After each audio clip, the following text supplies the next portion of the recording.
Çay ağacı yağı Avstraliyada bitən Hind dəfinəsi adlı bitkinin yarpaqlarından alınır. Bu esensial yağ göbələkləri və virusları məhv etmək xüsusiyyəti ilə tanınır. Müharibələr zamanı bu yağdan əsgərlərə dezinfeksiya edici məlhəm kimi istifadə edilmişlər. Çay ağacı yağının faydaları ilə gəlin yaxından tanış olaq. Dəri üçün faydaları çoxdur.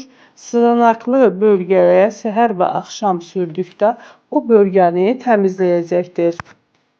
Üzdə çapıq, ləkə, qara nöqtələr kimi problemlərlə qarşı da çox effektlidir. Ağız kənarında və genital bölgələrdə yaranan herpes, yəni uçuq müalicəsində olduqca təsirlidir. Çıban problemi olduqda çıban yetişmədə yağdan bir qədər götürüb çıbanın üzərinə çəkmək lazımdır. Ayaq göbələkləri zamanı çox effektlidir. Ayaqları yuyub quruladıqdan sonra bu yağdan problem olan hissəyə çəkmək lazımdır.